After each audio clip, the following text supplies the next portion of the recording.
जीवन में असंभव कुछ भी नहीं है। जब जागो तब सवेरा होता है। अगर आपको यह लगता है कि मेरे जीवन में बहुत से बुरे काम किए हुए हैं और अब इन गलत कामों को सुधारने के लिए कोई भी विकल्प नहीं है, तो आपको गौतम बुद्ध के जीवन की यह कहानी एक बार अवश्य सुननी चाहिए। तो चलिए कहानी को शुरू करते हैं। क्रोध करने वाला खुद भी जलता है और दूसरों को भी जलाता है। बुद्ध अपने शिष्यों को दे रहे थे उपदेश। तभी एक व्यक्ति को बुद्ध की बातें अच्छी नहीं लगी। वह उठा और बुद्ध का अपमान कर दिया। बुरी बातों को बार बार याद करने से हमारी परेशानियां बढ़ती हैं, मन अशांत होता है। इसीलिए दुख देने वाली बातों को भूलकर आगे बढ़ना चाहिए। इस संबंध में गौतम बुद्ध का एक प्रसंग प्रचलित है। गौतम बुद्ध अलग अलग क्षेत्रों में भ्रमण करते और अपने शिष्यों को उपदेश देते थे। एक गांव में वे उपदेश दे रहे थे। बुद्ध ने कहा कि क्रोध ऐसी अग्नि है जिसमें क्रोध करने वाला खुद भी जलता है और दूसरों को भी जलाता है। बुद्ध के प्रवचन सुनने के लिए बड़ी संख्या में लोग वहां बैठे थे। उन लोगों में बहुत गुस्से वाला एक व्यक्ति भी बैठा हुआ था। उसे ये बातें पसंद नहीं आई। वह अचानक उठा और बोलने लगा कि बुद्ध, तुम पाखंडी हो।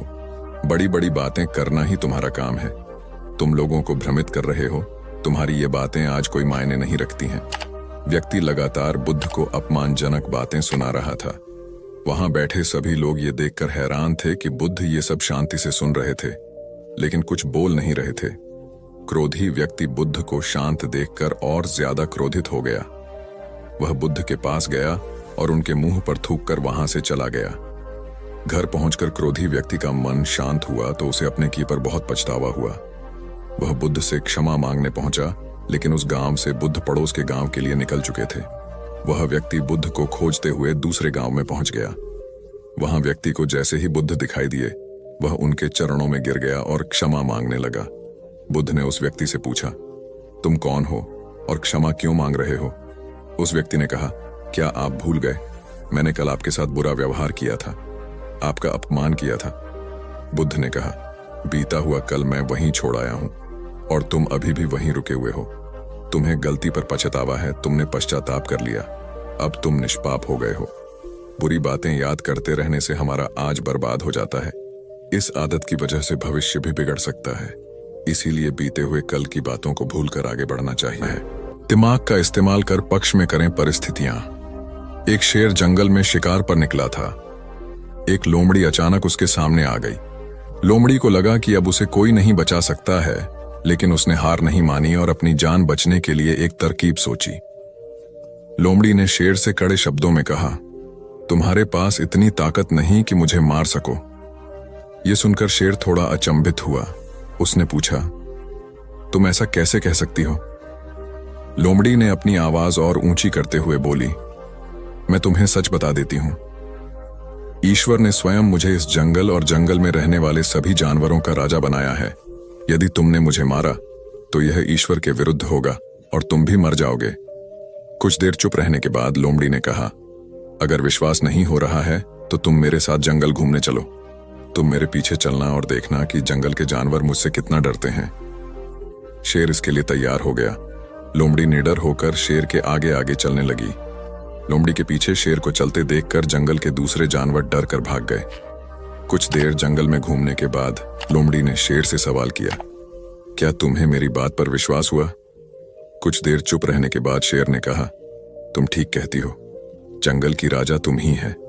परिस्थितियां कितनी भी विपरीत क्यों ना हो, हम अपने दिमाग का इस्तेमाल कर उसे अपने पक्ष में कर सकते हैं। हमारा दिमाग प्रोग्राम के आधार पर काम करने वाला कंप्यूटर नहीं है। दिमाग को आउट ऑफ बॉक्स सोचने की क्षमता है। हर समस्या का समाधान तलाशने की ताकत है।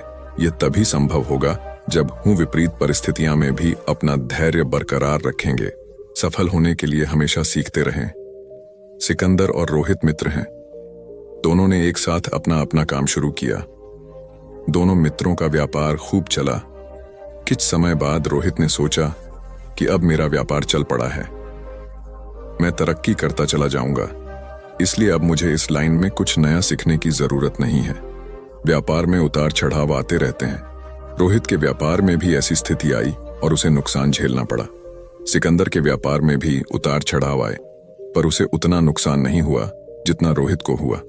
रोहित सोचने लगा कि सिकंदर ने अपने नुकसान को नियंत्रित कैसे किया। रोहित ने इस बारे में उससे पूछने का मन बनाया। जब उसने सिकंदर से इस बारे में पूछा तब सिकंदर ने कहा कि मैं अभी सीख रहा हूं। रोहित ने कहा, मैं समझा नहीं। सिकंदर ने अपनी बात समझाते हुए कहा, मैं अपनी ही नहीं दूसरों की गलतियों और कामयाबी से भी सीखता हूं। इससे मेरे जीवन में एक जैसी परेशानी बार बार नहीं आती। अगर आती भी है तो आसानी से हल हो जाती है। सिकंदर की बात सुनकर रोहित को अपनी गलती का एहसास हुआ। उसे एहसास हुआ कि शुरुआती सफलता के बाद उसने सीखना एकदम छोड़ दिया था। यही वजह है कि अपने व्यापार में होने वाले नुकसान का आकलन वह नहीं कर पाया। जीवन में सफल होने के लिए सीखते रहना जरूरी है। इंसान को हमेशा सीखते रहना चाहिए। इससे उसके भीतर नकारात्मक विचार नहीं आते हैं, बल्कि उसमें सकारात्मक बदलाव आता रहता है और सफलता की सीढ़ियां चढ़ता रहता है। सीखते रहने वाले व्यक्ति को सफलता के अवसर भी ज्यादा मिलते हैं। सबसे बड़ी बात यह है कि इस तरह के व्यक्ति में अहंकार नहीं होता। जिसके मन में अहंकार होगा वह कभी सीखने का प्रयास नहीं करेगा। घमंड कुल्हाड़ी हुई निरुत्तर। एक बार कुल्हाड़ी और लकड़ी के एक डंडे में विवाद छिड़ गया। दोनों स्वयं को शक्तिशाली बता रहे थे।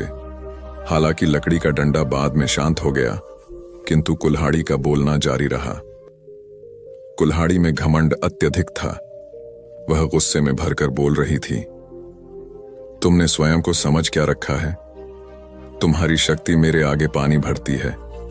मैं चाहूं तो बड़े बड़े वृक्षों को पल में काट कर गिरा दूं, धरती का सीना फाड़कर उसमें तालाब, कुआं बना दूं। तुम मेरी बराबरी कर पाओगे? मेरे सामने से हट जाओ, अन्यथा तुम्हारे टुकड़े टुकड़े कर दूंगी। लकड़ी का डंडा कुल्हाड़ी की अहंकारपूर्ण बातों को सुनकर धीरे से बोला, तुम जो कह रही हो वह बिल्कुल ठीक है, किंतु तुम्हारा ध्यान शायद एक बात की ओर नहीं गया।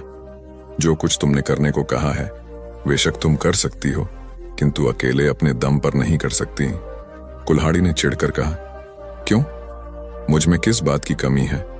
डंडा बोला, जब तक मैं तुम्हारी सहायता न करूं तुम यह सब नहीं कर सकती हो। जब तक मैं हत्या बनकर तुम में न लगाया जाऊं तब कोई किसे पकड़कर तुमसे ये सारे काम लेगा? बिना हत्थे की कुल्हाड़ी से कोई काम लेना असंभव है। कुल्हाड़ी को अपनी भूल का एहसास हुआ और उसने डंडे से क्षमा मांगी। कथा सार यह है कि दुनिया सहयोग से चलती है। जिस प्रकार ताली दोनों हाथों के मेल से बजती है, उसी प्रकार सामाजिक विकास भी परस्पर सहयोग से ही संभव होता है। यदि जीवन का संतुलन बिगड़ा और थकान आई तो समझ लीजिए कि बीमारी आई, और यदि वापस ऊर्जा अर्जित करने के लिए विश्राम किया जा रहा है तो ऐसी थकान वरदान भी साबित हो सकती है। इन दिनों जिस तरह की हमारी जीवन शैली है, इसमें असंतुलन बहुत अधिक है। सुबह उठने से लेकर रात को सोने तक शरीर की कुछ नियमित क्रियाएं हैं, आदमी उसे भूल गया है। गौतम बुद्ध बहुत काम करते पर कभी थकते नहीं थे। आज भी कई साधु संत उतना ही परिश्रम कर रहे हैं जितना एक कॉर्पोरेट जगत का सफल व्यक्ति करता है, और जब वे रात को सोते हैं तो पूरी बेफिक्री के साथ। बुद्ध से उनके शिष्यों ने एक बार पूछा था, आप थकते नहीं? बुद्ध का उत्तर था, जब मैं कुछ करता ही नहीं तो थकूंगा कैसे? बात सुनने में अजीब लगती है लेकिन है बड़ी गहरी। अध्यात्म ने इसे साक्षी भाव कहा है। स्वयं को करते हुए देखना, यह वह स्थिति होती है जब तन सक्रिय और मन विश्राम की मुद्रा में होता है। आज ज्यादातर लोग असमय, अकारण थक जाते हैं, जिसका एक बड़ा कारण असंतुलित जीवन है। एक होता है थकान को महसूस करना और दूसरा है स्वाभाविक थकान। जिस समय आपकी रुचियों, इच्छाओं और मूल स्वभाव में धीमापन आने लगे, अकारण चिड़चिड़ाहट हो जाए, समझ लें कि यह थकान बीमारी है। इसलिए प्रतिदिन योग, प्राणायाम और ध्यान करें। ये क्रियाएं अपने आप में एक विश्राम हैं। करने वाला कोई और है, हम तो महज उसके हाथों की कठपुतली हैं। यह मनोभाव भी थकान को मिटाएगा। क्या दिक्कत है ऐसा सोच लेने में? महात्मा बुद्ध ज्ञान प्राप्ति के लिए घोर तप में लगे थे। उन्होंने शरीर को काफी कष्ट दिया, यात्राएं की, घने जंगलों में कठिन साधना की, पर आत्मज्ञान की प्राप्ति नहीं हुई। निराश हो बुद्ध सोचने लगे, मैंने अभी तक कुछ भी प्राप्त नहीं किया, अब आगे क्या कर पाऊंगा?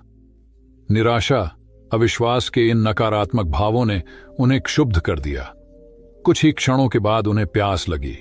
वे थोड़ी दूर स्थित एक झील तक पहुंचे। वहां उन्होंने एक दृश्य देखा कि एक नही सी गिलहरी के 2 बच्चे झील में डूब गए। पहले तो वह गिलहरी जड़वत बैठी रही, फिर कुछ देर बाद उठकर झील के पास गई, अपना सारा शरीर झील के पानी में भिगोया और फिर बाहर आकर पानी झाड़ने लगी। ऐसा वह बार बार करने लगी। बुद्ध सोचने लगे कि इस गिलहरी का प्रयास कितना मूर्खतापूर्ण है। क्या कभी यह इस झील को सुखा सकेगी? किंतु गिलहरी का यह क्रम लगातार जारी था। बुद्ध को लगा मानो गिलहरी कह रही हो कि यह झील कभी खाली होगी या नहीं, यह मैं नहीं जानती, किंतु मैं अपना प्रयास नहीं छोड़ूंगी। अतः उस छोटी सी गिलहरी ने भगवान बुद्ध को अपने लक्ष्य मार्ग से विचलित होने से बचा लिया। वे सोचने लगे कि जब यह नन्ही गिलहरी अपने लघु सामर्थ्य से झील को सुखा देने के लिए दृढ़ संकल्पित है तो मुझ में क्या कमी है? मैं तो इससे 1000 गुना अधिक क्षमता रखता हूं। यह सोचकर गौतम बुद्ध पुनः अपनी साधना में लग गए और एक दिन बोधिवृक्ष तले उन्हें ज्ञान का आलोक प्राप्त हुआ। यह कथा असफलता के बावजूद प्रयासों की निरंतरता पर बल देती है। यदि हम प्रयास करना न छोड़े तो एक न एक दिन लक्ष्य की प्राप्ति हो ही जाती है। बुद्ध अपने साधना काल में एक निर्जन स्थान पर ध्यान मग्न बैठे थे। इसी स्थान पर एक यक्ष का वास था। यह बात बुद्ध को झांत नहीं थी। वे तो वहां पहुंचे और शांत वातावरण देखकर ध्यान मग्न हो गए। उस समय यक्ष वहां पर नहीं था। रात होने पर जब वह आया तो उस स्थान पर एक अनजान व्यक्ति को देखकर आग बबूला हो गया। बड़े जोर से वह दहाड़ा, किंतु बुद्ध का ध्यान भंग नहीं हुआ। यक्ष ने उन्हें हाथी का रूप धारण कर डराना चाहा, किंतु बुद्ध यथावत ध्यान मग्न बैठे रहे। उसने बुद्ध को डराने के लिए क्रमशः शेर, चीता, बाघ आदि का रूप धारण किया, किंतु बुद्ध अविचलित ही बने रहे। अंत में उसने भयंकर विषधर का रूप धारण कर उनके पैर के अंगूठे को ढंस लिया, किंतु बुद्ध पर उसके विष का भी कोई असर नहीं हुआ। वे अब भी अप्रभावित रहे। विषधर उनके शरीर पर चढ़ गया और उनके गले से लिपटकर उन्हें जोरों से काट लिया, लेकिन इतने प्रयासों के बावजूद भी बुद्ध की साधना को भंग नहीं कर पाया। थक हार कर नीचे उतर आया और उनसे कुछ कदमों की दूरी पर लेटकर अपनी थकान उतारने लगा। ध्यान पूर्ण होने पर बुद्ध ने उसकी तरफ देखा और उसे बहुत स्नेह से दुलारा। उनका निश्चल प्रेम देखकर सर्प का विष अमृत बन गया और यक्ष ने श्रद्धापूर्वक बुद्ध को नमन किया। कहानी का सार यह है कि मन की कलुषता पर एकाग्रता, स्नेह और संभव से ही विजय प्राप्त की जा सकती है। बौद्ध भिक्षु बोधि धर्म भ्रमण करते हुए एक गांव में पहुंचे। लोग उनका बहुत आदर करते थे। बोधि धर्म व उनके शिष्यों का ग्रामीणों ने हार्दिक सत्कार किया और फिर उनके पवित्र वचनों को सुनने के लिए उनके आसपास एकत्रित हो गए। बोधि धर्म लोगों को धर्म और आचरण विषयक अच्छी बातें सरल भाषा में समझाने लगे। तभी वहां एक व्यक्ति आया और बोधि धर्म को अपशब्द कहने लगा। उपस्थित जनसमूह ने उसे रोकने का बहुत प्रयास किया, किंतु वह नहीं माना तथा अनवरत बोधि धर्म को बुरा भला कहता रहा। लोगों ने कहा कि महाराज, ये व्यक्ति कितना उद्दंड है, निरर्थक ही आपको अपशब्द कह रहा है। बोधि धर्म उस व्यक्ति के इस आचरण पर कदापि क्रोधित नहीं हुए और लोगों से बोले कि यह भविष्य में मेरा सबसे बड़ा भक्त बनने वाला है। लोगों ने पूछा कि कैसे? बोधि धर्म ने उत्तर दिया, कोई कुम्हार के यहां घड़ा लेने जाता है तो घड़े को बजाकर देखा जाता है कि वह फूटा हुआ तो नहीं है। जब 1-2 रुपए के घड़े को कोई इतनी परख कर सकता है तो भला जिसे गुरु मानना है उसे 10-20 गालियां दिए बगैर कैसे पहचानेगा? पहले वह परीक्षा लेगा कि गुरु में धैर्य, आक्रोश व समता भाव कितना है। यह जानने के बाद ही तो वह गुरु को स्वीकारेगा। इसलिए यह व्यक्ति मुझे निरर्थक ही अपशब्द नहीं कह रहा है। और आगे चलकर वास्तव में वह व्यक्ति बोधि धर्म का सबसे बड़ा भक्त बना। किसी को शिक्षा देने से पूर्व स्वयं का आचरण भी तदनुरूप होना चाहिए, तभी गुरु का महान पद मिलता है। वस्तुतः गुरु की गुरुता तभी स्वीकारी जाती है जबकि उसमें सदाचरण के सभी लक्षण मौजूद हों। महात्मा गौतम बुद्ध के श्रावस्ती में प्रवचन चल रहे थे। प्रवचन में नित्य ही बड़ी संख्या में लोग आते और विविध महत्वपूर्ण व गंभीर विषयों पर बुद्ध से ज्ञान ग्रहण करते। बुद्ध का शिष्य वर्ग भी काफी विशाल था, जो प्रवचन स्थल की व्यवस्था संभालता और बुद्ध की सेवा में सदैव तत्पर रहता। एक बार रात के समय महात्मा बुद्ध प्रवचन दे रहे थे। सदैव की भांति काफी लोग उनके प्रवचन सुन रहे थे। एक व्यक्ति जो बुद्ध के ठीक सामने बैठा था, बार बार नींद के झोंके ले रहा था। बुद्ध थोड़ी देर तक तो प्रवचन देते रहे, फिर उससे बोले, वत्स, सो रहे हो? उस व्यक्ति ने हड़बड़ाकर कहा, नहीं महात्मा। बुद्ध ने पुनः प्रवचन प्रारंभ किए। वह व्यक्ति फिर ऊँघने लगा। महात्मा ने फिर वही प्रश्न दोहराया और उसने फिर अचकचाकर नहीं महात्मा कहा। ऐसा लगभग 8-10 बार हो गया। कुछ देर बाद बुद्ध ने उससे पूछा, वत्स जीवित हो? हर बार की तरह इस बार भी उसने कहा, नहीं महात्मा। यह सुनकर उपस्थित श्रोताओं में हंसी की लहर दौड़ गई और वह व्यक्ति पूर्णतः चैतन्य हो गया। तब बुद्ध गंभीर होकर बोले, वत्स, निद्रा में तुम्हारे मुख से सही उत्तर मिल ही गया। जो निद्रा में है वह मृतक समान ही है। महात्मा बुद्ध का संकेत था कि गुरु से ज्ञान ग्रहण करते वक्त सजगता अत्यंत आवश्यक है। गाफिल रहने की स्थिति में ज्ञान की प्राप्ति पूर्ण नहीं होती और अधकचरा ज्ञान सदैव खतरनाक साबित होता है। कथा सिद्धार्थ के जीवन के उस दौर की है जब वे बुद्धत्व को प्राप्त नहीं हुए थे और निरंजना नदी के तटीय वनों में वृक्ष के नीचे ध्यान करते थे। सिद्धार्थ प्रतिदिन ध्यान करने के बाद पास के किसी गांव में चले जाते और भिक्षा मांगकर लौट आते। कुछ दिनों के बाद उन्होंने भिक्षाटन पर जाना बंद कर दिया, क्योंकि एक गांव के प्रधान की छोटी बेटी सुजाता उनके लिए नित्य भोजन लाने लगी। सिद्धार्थ को वह बड़े स्नेह से भोजन कराती थी। कुछ दिनों बाद उसी गांव का एक चरवाहा भी सिद्धार्थ से प्रभावित होकर उनके पास आने लगा। उसका नाम स्वस्थी था। एक दिन स्वस्थी से सिद्धार्थ बातें कर रहे थे कि सुजाता भोजन लेकर आई। जैसे ही सिद्धार्थ ने भोजन करना शुरू किया, उन्होंने बातचीत बंद कर दी। जितनी देर तक वे भोजन करते रहे, बिल्कुल चुप रहे और वहां सन्नाटा छाया रहा। स्वस्थी को हैरानी हुई। उसने सिद्धार्थ के भोजन करने के उपरांत उनसे पूछा, गुरुदेव, आप मेरे आने के बाद निरंतर वार्तालाप करते रहे, किंतु भोजन के समय एक शब्द भी नहीं बोले। इसका क्या कारण है? सिद्धार्थ बोले, भोजन का निर्माण बड़ी कठिनाई से होता है। किसान पहले बीज बोता है, फिर पौधों की रखवाली करता है और तब कहीं जाकर अनाज पैदा होता है। फिर घर की महिलाएं उसे बड़े जतन से खाने योग्य बनाती हैं। इतनी कठिनाई से तैयार भोजन का पूरा आनंद तभी संभव है जब हम पूर्णतः मौन हों। भोजन के दौरान मैं मौन रहकर उसका पूरा स्वाद लेता हूं। वस्तुतः शांति से किया गया भोजन न केवल शारीरिक भूख को तृप्त करता है, बल्कि मानसिक आनंद और सात्विक ऊर्जा भी देता है। सम्राट अशोक संपूर्ण भारत को अपने राज्य में मिलाना चाहते थे, पर कलिंग के युद्ध में हुए रक्तपात को देखकर उन्हें अत्यधिक दुख पहुंचा। उनकी महत्वाकांक्षा ने जो तबाही मचाई थी, उसे देखकर उन्हें खुद पर ग्लानि हुई। उन्होंने देखा कि लोग दर्द से कराह रहे थे। यह सब विनाश केवल उनकी महत्वाकांक्षा से हुआ था। यह सब देखकर अशोक के मन में विनाश का पथ छोड़कर नेकी के रास्ते पर चलने का विचार जगा। अशोक की राजधानी पाटलिपुत्र थी। पाटलिपुत्र अब पटना के रूप में जाना जाता है। पटना से गया भी अधिक दूर नहीं है, जहां बोधि वृक्ष के नीचे महात्मा बुद्ध को ज्ञान प्राप्त हुआ था। बुद्ध के अष्टप्रद मार्ग, शांति और दया के संदेश ने अशोक के दिलो दिमाग में इतनी उथल पुथल पैदा कर दिया कि उन्होंने उस मार्ग को अपनाने का फैसला किया। इस पथ पर चलने से उन्होंने इतिहास में अपनी अमिट छाप छोड़ी। अशोक ने अपने पुत्र को सिलोन, अब श्रीलंका, और अन्य कई लोगों को सुदूर क्षेत्रों में दूत बनाकर भेजा। एक निर्दयी महत्वाकांक्षा एक ऐसे पवित्र उद्देश्य में बदल चुकी थी जिसमें कुछ अच्छा कर गुजरने की, करुणा और प्रेम के संदेश को चारों ओर फैलाने की इच्छा थी।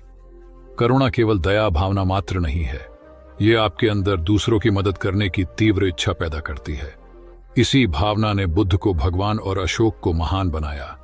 तथागत बुद्ध उन दिनों मगध प्रवास पर थे। साथ में शिष्यों का बड़ा समूह भी था। प्रतिदिन बुद्ध के प्रवचन होते, जिनका लाभ लेने के लिए बड़ी संख्या में लोग आते। इन लोगों में साधारण जन के साथ विशिष्ट हस्तियां भी शामिल रहती थीं। हालांकि बुद्ध सभी के प्रति समान रूप से प्रेम व आत्मीयता का व्यवहार रखते थे। इन लोगों में नगर सेठ का पुत्र भी था, जो बड़े ध्यान से बुद्ध के प्रवचन सुनता था। वह नित्य ही बुद्ध के शिष्यों के समक्ष बुद्ध की तारीफों के पुल बांधता और धन्य धन्य भाव से घर जाता। एक दिन प्रवचन समाप्त होने के बाद उसने किसी शिष्य से कहकर बुद्ध से मिलने की हार्दिक इच्छा प्रकट की। जब उसे बुद्ध के सामने ले जाया गया तो उसने उन्हें साष्टांग प्रणाम कर कहा, भगवान, आप जैसा तपस्वी और ज्ञानी व्यक्ति पहले न कभी हुआ था और न भविष्य में होगा। यह सुनते ही बुद्ध ने उसकी बात बीच में ही रोककर कहा, वत्स, क्या तुमने इतना अध्ययन कर लिया है कि अब तक कितने संत महापुरुष हुए हैं, और क्या भविष्य भी जान चुके हो कि आगे और कोई नहीं होगा? युवक लज्जित भाव से चुप खड़ा रहा, क्योंकि इस बात का उसके पास कोई जवाब नहीं था। बुद्ध ने अपनी बात समाप्त करते हुए उसे सीख दी, सदैव अपनी आंखें खुली रखो। जो जैसा है उसे वैसा ही महत्व दो, किसी से उसकी तुलना मत करो। कथा का सार यह है कि किसी भी क्षेत्र के अधिकारी विद्वान की स्वतंत्र रूप से प्रशंसा करना उचित है, किंतु सर्वश्रेष्ठ बताना अनुचित, क्योंकि श्रेष्ठता को व्यक्ति, समय व स्थान की सीमाओं में नहीं बांधा जा सकता। आनंद भगवान बुद्ध के प्रमुख व प्रिय शिष्य थे। उनके स्वभाव में उदारता, स्नेह व सहिष्णुता जैसे गुण शामिल थे। वे सभी के प्रति समान व्यवहार करते थे। उनकी दृष्टि में कोई छोटा या बड़ा नहीं था। एक बार आनंद कहीं जा रहे थे। रास्ते में उन्हें बड़े जोर की प्यास लगी। आसपास देखा तो निकट ही कुआं दिखाई दिया। वे वहां पहुंचे। कुएं से एक लड़की पानी भर रही थी। आनंद ने उसके पास जाकर कहा, बहन, मैं बड़ी दूर से आ रहा हूं, मुझे बहुत जोर से प्यास लगी है, कृपा कर पानी पिला दो। उनकी बात सुनते ही लड़की कांप उठी, क्योंकि वह अछूत जाति की थी। वह जानती थी कि किसी ऊंची जाति के व्यक्ति को पानी पिलाना उसके अधिकार क्षेत्र से बाहर है। वह निगाह नीची कर चुपचाप खड़ी रही। आनंद ने प्यास से व्याकुल होकर फिर कहा, बहन, तुमने सुना नहीं, प्यास के मारे मेरे प्राण निकले जा रहे हैं, मुझे पानी पिला दो। लड़की भयवश कुछ नहीं बोल पाई। जब आनंद ने बड़े स्नेह से उससे पानी न पिलाने का कारण पूछा तो वह बोली, मैं निम्न जाति की कन्या हूं, आपको पानी कैसे पिला सकती हूं। उसकी बात सुनकर आनंद ने कहा, बहन, मैंने तुमसे पानी मांगा है, जाति तो नहीं पूछी। आनंद की उदारता ने उस कन्या का भय दूर कर दिया और उन्हें पानी पिलाकर वह धन्य हो गई। कथा का सार यह है कि ईश्वर की दृष्टि सम होने के कारण उसने सभी मनुष्यों को समान शरीर, बुद्धि और भावना से नवाजा है। अपने सृष्टिकर्ता के विरुद्ध जाकर मानव मानव में भेद करना सर्वथा अनुचित है। एक बार भगवान बुद्ध अपने शिष्यों के साथ पाटलिपुत्र पहुंचे। सभी लोग एक विहार में रुके। भोजन के बाद बुद्ध ने आनंद से अगले दिन से प्रवचन आरंभ करने को कहा। अगले दिन बुद्ध का प्रवचन सुनने बड़ी संख्या में लोग उपस्थित थे। बुद्ध प्रवचन देने के बाद लोगों से मिलते, उनकी समस्याएं सुनते और नेक सलाह देते। एक दिन प्रवचन के समय बुद्ध के शिष्य आनंद ने उनसे पूछा, भंते, आपके सामने हजारों लोग बैठे हैं, बताइए कि इनमें सबसे सुखी कौन है। बुद्ध ने एक विहंगम दृष्टि भीड़ पर डालते हुए कहा, वह देखो, सबसे पीछे एक दुबला पतला फटे वस्त्र पहने जो आदमी बैठा है, वह सर्वाधिक सुखी है। आनंद सहमत नहीं हुआ। वह बोला, यह कैसे संभव है, वह तो बहुत दयनीय जान पड़ता है। बुद्ध ने अपनी बात सिद्ध करने के लिए बारी बारी से सामने बैठे लोगों से पूछा, तुम्हें क्या चाहिए। किसी ने संतान मांगी तो किसी ने मकान, कोई रोग मुक्ति चाहता था तो कोई अपने शत्रु पर विजय। ऐसा एक भी व्यक्ति नहीं था जिसे कोई इच्छा ना हो। अंत में बुद्ध ने उस फटेहाल आदमी को बुलाकर पूछा, तुम्हें क्या चाहिए। उसने हाथ जोड़कर जवाब दिया, कुछ नहीं, यदि ईश्वर को मुझे कुछ देना ही है तो बस इतना कर दें कि मेरे अंदर कभी कोई चाह पैदा ना हो। मैं ऐसे ही स्वयं को सबसे बड़ा सुखी मानता हूं। उसकी बात सुनकर आनंद से बुद्ध ने कहा, आनंद, जहां चाह है वहां सुख नहीं हो सकता।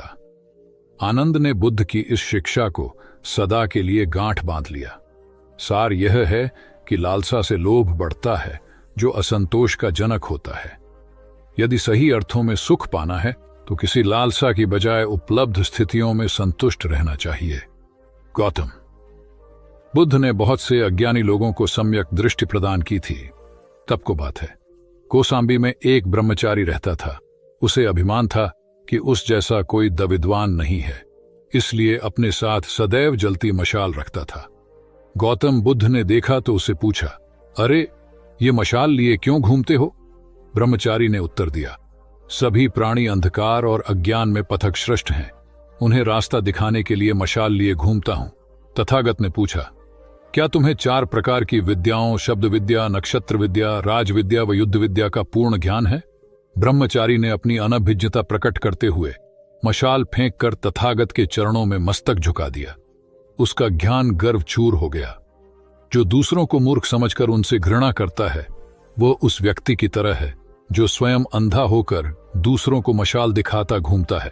अहंकारी कभी विवेकवान नहीं हो सकता और बिना विवेक के सत असत का ज्ञान नहीं हो सकता। अंततः ऐसे विवेकांत व्यक्ति को जीवन में कोई उपलब्धि प्राप्त नहीं होती, हताशा ही हाथ लगती है। काशाय वस्त्र पहन लिए। उसने सुना, आप एकाहारी हो गए हैं वह भी एकाहारी हो गई। आपने उत्तम पलंग पर सोना त्याग दिया है तो इसने भी त्याग दिया। आपने माला का त्याग किया, गंध का त्याग किया तो इसने भी वह सब त्याग दिया। मायके वाले इससे संदेश भेजते हैं, वे इसे ले जाना चाहते हैं, लेकिन यह यहीं रहती है, इसी कक्ष में। यह गुण की मूर्ति है। राजा स्नेह से अपनी बहू को देखते रहे। अचानक तथागत उठे, उस कक्ष से बाहर चले गए। शाक्य मुनि ने शिष्यों को शांत रहने को कहा था, लेकिन वे स्वयं उस कक्ष से बाहर चले गए। मैं हमेशा सोचता हूं उस पल क्या हुआ होगा, उनके मन के भीतर कैसे कैसे विचार उठते होंगे। क्या संबोधि एक लघु क्षण होता है या दीर्घ क्षण? क्या संबोधि एक अनंत अभ्यास है? क्या संयम उसका गरुड़यान है? धम्मपद का 13वां श्लोक बार बार याद आता है। यथागारम दुछेन बुट्टी समति विभजति एवं अभावितम चित्तम राघो समति विभजति। घर की छत मजबूत न हो, सही तरह से उसे घास फूस से ढका न गया हो, तो बरसात के दिनों में उसमें से पानी रिसता है, घर भर में फैल जाता है। उसी तरह ध्यान और एकाग्रता हमारे व्यक्तित्व की छत है। एक दिन एक व्यक्ति बुद्ध के पास पहुंचा। वह बहुत अधिक तनाव में था।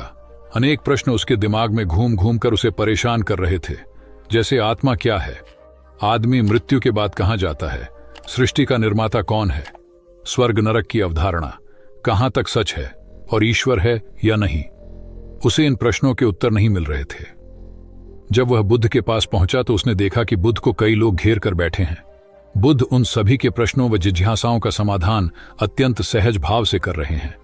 काफी देर तक यह क्रम चलता रहा, किंतु बुद्ध धैर्यपूर्वक हर एक को संतुष्ट करते रहे। बेचारा व्यक्ति वहां का हाल देखकर परेशान हो गया। उसने सोचा कि इन्हें दुनियादारी के मामलों में पड़ने से क्या लाभ, अपना भगवत भजन करें और बुनियादी समस्याओं से ग्रस्त इन लोगों को भगाए। किंतु बुद्ध का व्यवहार देखकर तो ऐसा लग रहा था मानो इन लोगों का दुख उनका अपना दुख है। आखिर उस व्यक्ति ने पूछ ही लिया, महाराज, आपको इन सांसारिक बातों से क्या लेना देना? बुद्ध बोले, मैं ज्ञानी नहीं हूं और इंसान हूं। वैसे भी वह ज्ञान किस काम का जो इतना घमंडी और आत्म केंद्रित हो कि अपने अतिरिक्त दूसरे की चिंता ही न कर सके। ऐसा ज्ञान तो अज्ञान से भी बुरा है। बुद्ध की बातें सुनकर व्यक्ति को उलझन दूर हो गई।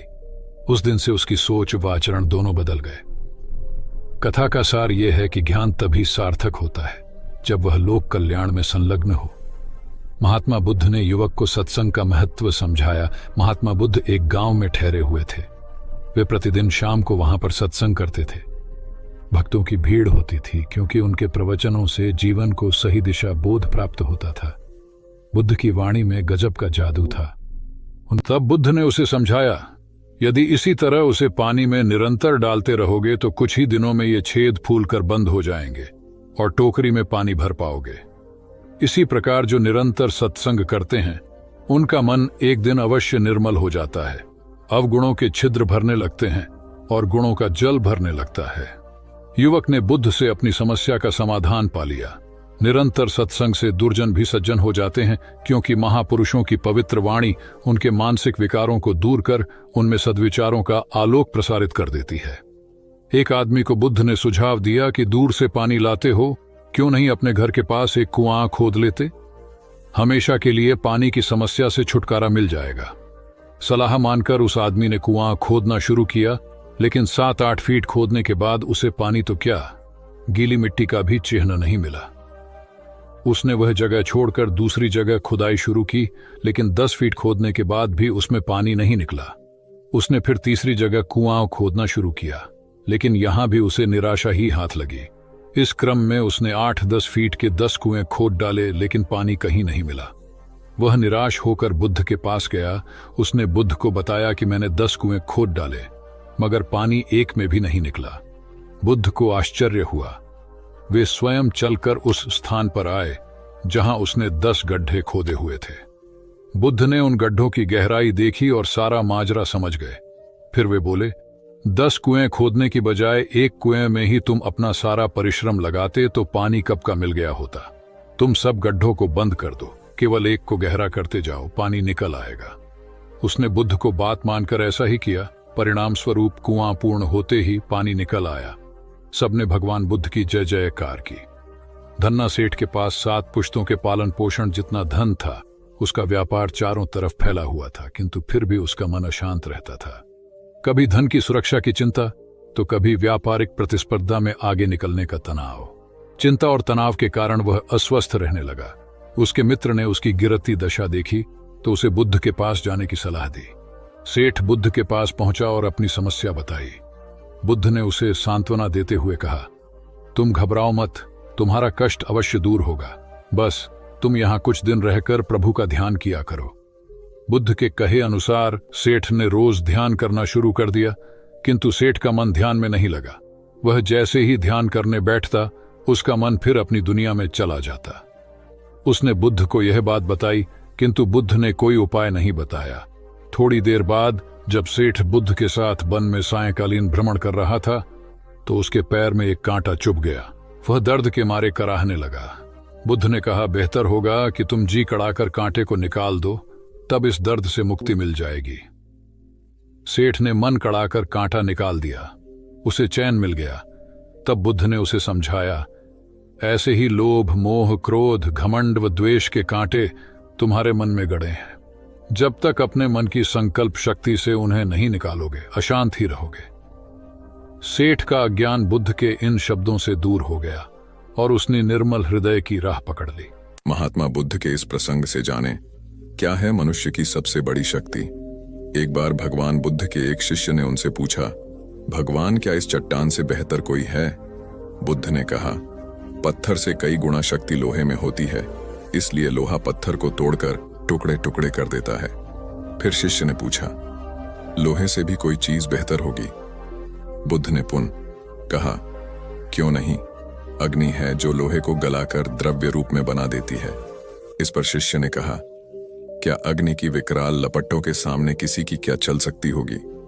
बुद्ध ने कहा, केवल जल है जो अग्नि को शीतल कर देता है। फिर शिष्य ने पूछा, जल से टकराने की फिर किसमें ताकत होगी?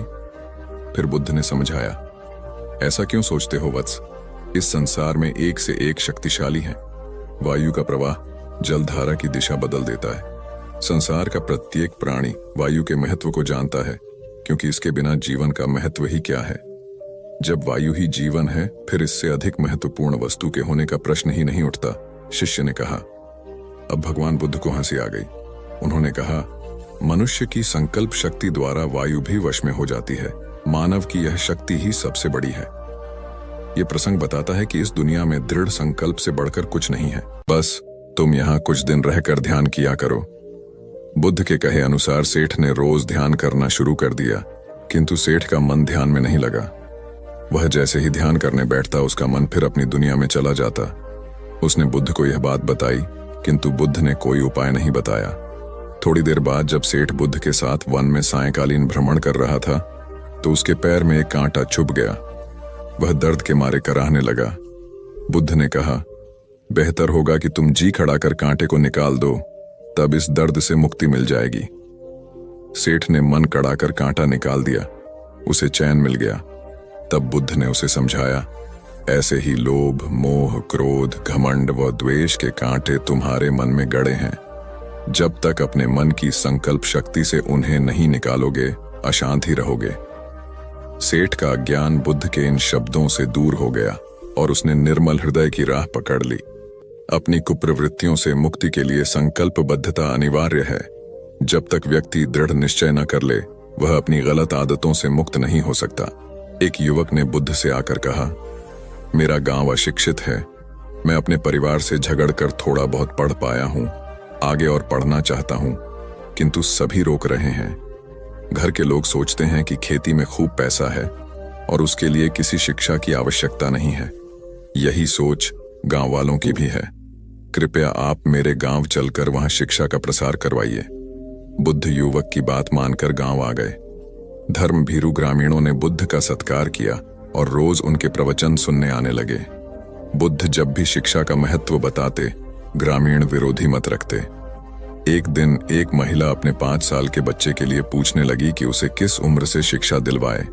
तब बुद्ध ने समझाया कि तुम्हें तो 5 वर्ष पूर्व उसकी शिक्षा शुरू कर देनी थी। उसे क्या खाना है, क्या नहीं, कैसे क्या बोलना है आदि बातें शुरू से सिखाओगी, तभी तो वह अपना उचित ख्याल रख सकेगा। बुद्ध की यह बात महिला सहित सभी ग्रामीणों को समझ में आ गई। उन्होंने अपने बच्चों को विद्यालय भेजना शुरू किया। यह समय वर्षा का था। युवक ने लोगों को जल संग्रहण की तकनीक बताई। अधिकांश ने उपहास किया, किंतु युवक अपना काम करता रहा। बुद्ध का सहयोग प्राप्त था, इसलिए किसी ने उसका खुलकर विरोध नहीं किया। जब गर्मी में भीषण जल संकट के कारण फसलें सूखने लगीं, तो युवक ने कुएं खुदवाए, जिनमें जल संग्रहण की तकनीक के कारण खूब पानी निकला। ग्रामीण अब शिक्षा का महत्व समझ चुके थे। धीरे धीरे संपूर्ण गांव शिक्षित हो गया। ज्ञान हर उम्र में अर्जित किया जा सकता है। यही ज्ञान हमें जीवन में आने वाली समस्याओं के समाधान की राह सुझाता है। आम्रपाली बौद्ध काल में वैशाली के वृज्य संघ की इतिहास प्रसिद्ध लिच्छवी राजनृत्यांगना थी। इनका एक नाम अम्बपाली या अम्बपालिका भी है। आम्रपाली अत्यंत सुंदर थी और कहते हैं जो भी उसे एक बार देख लेता वह उस पर मुग्ध हो जाता था। अजातशत्रु उसके प्रेमियों में था और उस समय के उपलब्ध साहित्य में अजातशत्रु के पिता बिंबसार को भी गुप्त रूप से उसका प्रणयार्थी बताया गया है। आम्रपाली को लेकर भारतीय भाषाओं में बहुत से काव्य, नाटक और उपन्यास लिखे गए हैं। एक बार की बात है, महात्मा बुद्ध अपने शिष्यों के साथ घूमते हुए वैशाली नगरी में पहुंचे। वैशाली को उस समय 16 महाजनपदों में एक महत्वपूर्ण जनपद माना जाता था, जिसकी ख्याति दूर दूर तक फैली हुई थी। यह नगरी परम वैभवशाली और हर तरफ से संपन्न थी। महात्मा बुद्ध के आने की बात पूरे नगर में फैलते देर न लगी। जिसे जब पता चलता वह तभी उनसे मिलने पहुंच जाता और उनके उपदेश सुनकर खुद को भाग्यशाली समझता। बुद्ध का चरित्र ही ऐसा प्रभावशाली था कि उनसे प्रभावित हुए बिना कोई नहीं रह सका। उस नगर की गणिका और राजनर्तकी आम्रपाली भी बुद्ध से मिलने की इच्छुक थी। वह खुद महात्मा बुद्ध के पास चलकर आई और उन्हें अपने घर भोजन के लिए आमंत्रित किया। उसने इतने सरल और प्रेम भाव से बुद्ध से विनती की कि बुद्ध मना नहीं कर सके। जब यह बात उनके शिष्यों को पता चला कि महात्मा बुद्ध ने एक गणिका का आमंत्रण स्वीकार किया है, तो सबने इसका विरोध किया। महात्मा बुद्ध ने बड़ी सरलता से अपने शिष्यों से कहा, मैंने तो उसकी प्रेम भावना देखी। उसने जिस भावना से मुझे बुलाया है वह बिल्कुल पवित्र और निश्चल था। वह आज मुझसे मिलने एक गणिका बनकर नहीं बल्कि एक भक्ति भाव से आई थी। फिर भला मैं कैसे उसका आमंत्रण स्वीकार न करता, वह चाहे एक वेश्या हो या फिर कोई सन्यासी। यथा समय बुद्ध आम्रपाली के घर भोजन के लिए गए। वह पहले से ही भोजन की सारी व्यवस्था करके भगवान बुद्ध के आने की राह देख रही थी। मन में यह विचार भी आ रहा था कि कहीं बुद्ध अपनी बात से मुकर न जाए। इतने बड़े सन्यासी भला क्यों एक वेश्या के बुलाने पर उसके घर आकर भोजन करेंगे। परंतु जैसे ही आम्रपाली ने बुद्ध को अपने घर आते देखा, उसकी प्रसन्नता का ठिकाना न रहा। वह दौड़कर दरवाजे पर गई और उनका स्वागत किया। खुद अपने हाथों से भोजन परोसा और उनकी आवभगत की। महात्मा बुद्ध के शिष्यों ने जो उनके साथ आए थे, जब एक वेश्या को, जिसके कदमों में खुद सम्राट बिंबिसार से लेकर अजातशत्रु थे, पूरी वैशाली जिसके एक झलक पाने के लिए तरसती थी, उसे एक सन्यासी के लिए ऐसा व्यवहार करते देख बुद्ध के शिष्यों के मन में अपने गुरु के लिए सम्मान और ज्यादा बढ़ गया। आम्रपाली ने महात्मा बुद्ध के व्यक्तित्व के बारे में जैसा सुना था, उनसे मिलने के बाद वह उनसे उससे ज्यादा प्रभावित हुई और उसी समय वह बुद्ध की शरण में चली गई। अपनी सारी संपत्ति वह बौद्ध मठ के नाम करके आजीवन भिक्षुणी बन गई। बहुत पुरानी बात है। गौतम बुद्ध एक शहर में प्रवास कर रहे थे। उनके कुछ शिष्य भी उनके साथ थे। उनके शिष्य एक दिन शहर में घूमने निकले तो उस शहर के लोगों ने उन्हें बहुत बुरा भला कहा। शिष्यों को बहुत बुरा लगा और वे वापस लौट गए। गौतम बुद्ध ने जब देखा कि उनके सभी शिष्य बहुत क्रोध में दिख रहे हैं, तो उन्होंने पूछा, क्या बात है, आप सभी इतने तनाव में क्यों दिख रहे हैं? तभी एक शिष्य क्रोध में बोला, हमें यहां से तुरंत प्रस्थान करना चाहिए। जब हम बाहर शहर में घूमने गए तो यहाँ के लोगों ने बिना वजह हमें बहुत बुरा भला कहा। जहां हमारा सम्मान न हो वहां हमें एक पल भी नहीं रहना चाहिए। यहाँ के लोग सिर्फ दुर्व्यवहार के सिवा कुछ जानते ही नहीं हैं। गौतम बुद्ध ने मुस्कुराकर कहा, क्या किसी और जगह पर तुम सद्व्यवहार की अपेक्षा रखते हो? दूसरा शिष्य बोला, इस शहर से तो भले लोग ही होंगे। तब गौतम बुद्ध बोले, किसी जगह को सिर्फ इसलिए छोड़ देना गलत होगा कि वहां के लोग दुर्व्यवहार करते हैं। हम तो संत हैं, हमें तो कुछ ऐसा करना चाहिए कि जिस स्थान पर भी जाएं, उस स्थान को तब तक न छोड़े जब तक अपनी अच्छाइयों से वहां के लोगों को सुधार न दें। हम जिस भी स्थान पर जाएं, वहां के लोगों का कुछ न कुछ भला करके ही वापस लौटें। हमारे अच्छे व्यवहार के बाद वह कब तक बुरा व्यवहार करेंगे? आखिर में उन्हें सुधरना ही होगा। वास्तविकता में संतों का कार्य तो ऐसे लोगों को सुधारना ही होता है। सही चुनौती वो है जब हम विपरीत परिस्थितियों में खुद को साबित कर सकें।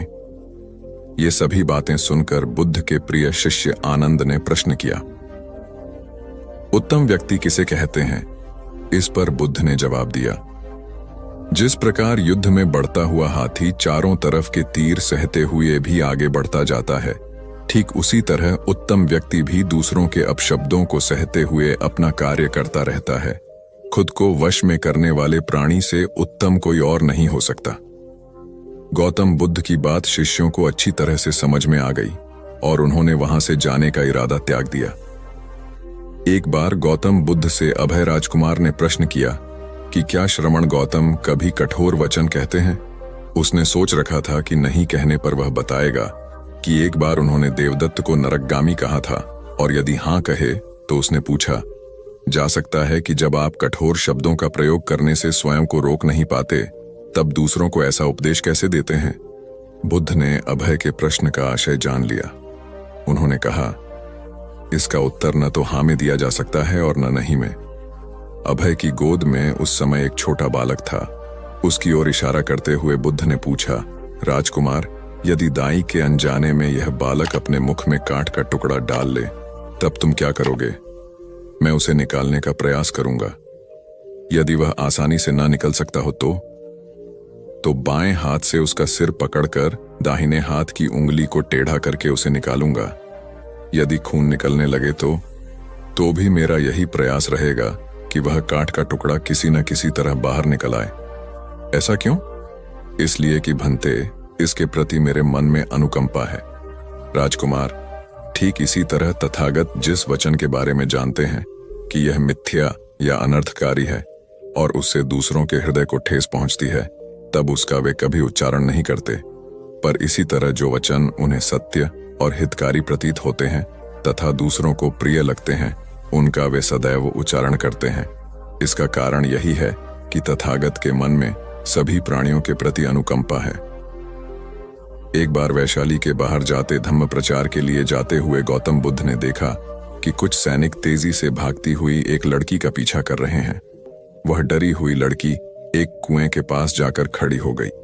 वह हाँफ रही थी और प्यासी भी थी। बुद्ध ने उस बालिका को अपने पास बुलाया और कहा कि वह उनके लिए कुएं से पानी निकाले, स्वयं भी पिए और उन्हें भी पिलाए। इतनी देर में सैनिक भी वहां पहुंच गए। बुद्ध ने उन सैनिकों को हाथ के संकेत से रुकने को कहा। उनकी बात पर वह कन्या कुछ झेंपती हुई बोली, महाराज, मैं एक अछूत कन्या हूं। मेरे कुएं से पानी निकालने पर जल दूषित हो जाएगा। बुद्ध ने उससे फिर कहा, पुत्री, बहुत जोर की प्यास लगी है, पहले तुम पानी पिलाओ। इतने में वैशाली नरेश भी वहां आ पहुंचे। उन्हें बुद्ध को नमन किया और सोने के बर्तन में केवड़े और गुलाब का सुगंधित पानी पेश किया। बुद्ध ने उसे लेने से इनकार कर दिया। बुद्ध ने एक बार फिर बालिका से अपनी बात कही। इस बार बालिका ने साहस बटोरकर कुएं से पानी निकलकर स्वयं भी पिया और गौतम बुद्ध को भी पिलाया। पानी पीने के बाद बुद्ध ने बालिका से भय का कारण पूछा। कन्या ने बताया, मुझे संयोग से राजा के दरबार में गाने का अवसर मिला था। राजा ने मेरा गीत सुन मुझे अपने गले की माला पुरस्कार में दी, लेकिन उन्हें किसी ने बताया कि मैं अछूत कन्या हूं। यह जानते ही उन्होंने अपने सिपाहियों को मुझे कैद खाने में डाल देने का आदेश दिया। मैं किसी तरह उनसे बचकर यहां तक पहुंची थी। इस पर बुद्ध ने कहा, सुनो राजन, यह कन्या अछूत नहीं है, आप अछूत हैं। जिस बालिका के मधुर कंठ से निकले गीत का आपने आनंद उठाया, उसे पुरस्कार दिया, वह अछूत हो ही नहीं सकती। गौतम बुद्ध के सामने वह राजा लज्जित ही हो सकते थे। भगवान बुद्ध देव और मनुष्यों के शास्त्र थे, परंतु सबसे पहले वह मनुष्य थे। मनुष्य बढ़कर देवता बनता है, यह प्राचीन मान्यता थी। आज भी हम मनुष्यत्व के ऊपर देवत्व की बात करते हैं, परंतु बुद्ध ने इस क्रम को पलट दिया। उन्होंने कहा, यह जो मनुष्यता है वही देवताओं का सुगति प्राप्त करना कहलाती है। देवता जब सुगति प्राप्त करता है तब वह मनुष्य बनता है। देवताओं में विलास है, राग, द्वेष, ईर्ष्या और मोह भी वहां है। निर्वाण की साधना वहां नहीं हो सकती। इसके लिए देवताओं को मनुष्य बनना पड़ता है। मनुष्यों में ही देव पुरुष का आविर्भाव होता है, जिनको देवता नमस्कार करते हैं। मानवता धर्म का उपदेश देने वाले बुद्ध स्वयं मानवता के जीते जागते रूप थे।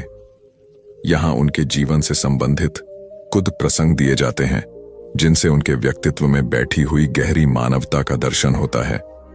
भगवान का परिनिर्वाण होने वाला है। रात का पिछला पहर है। भिक्षु उनकी शैया को घेरे बैठे हैं। बुद्ध उन्हें उपदेश दे रहे हैं। कह रहे हैं, भिक्षुओं, बुद्ध, धर्म और संघ के विषय में कुछ शंका हो तो पूछ लो।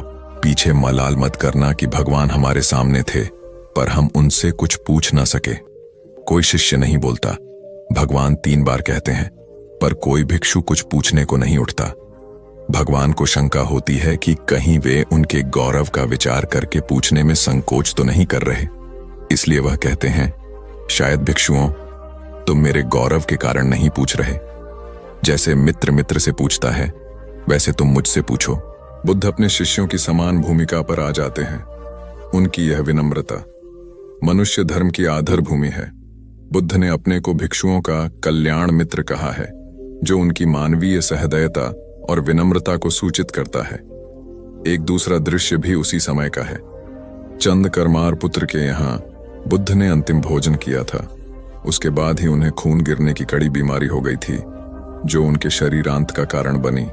बुद्ध को उसके हृदय का बड़ा ध्यान था। भक्त उपासक को यह अफसोस हो सकता था कि उसका भोजन करके ही भगवान का शरीर छूट गया। इसलिए आखिरी सांस लेने से पहले उन्होंने आनंद को आदेश दिया, आनंद, चंद करमार पुत्र की इस चिंता को दूर करना और कहना, आयुष्मान, तूने बड़ा लाभ कमाया कि मेरे भोजन को करके तथागत परिनिर्वाण को प्राप्त हुए। जिसके हृदय में अगाध करुणा थी, वह ऐसा क्यों न कहता।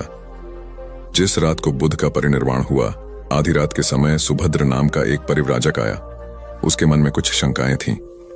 आनंद ने उसे यह कहकर रोक दिया, उन्हें हैरान मत करो, वह थके हुए हैं।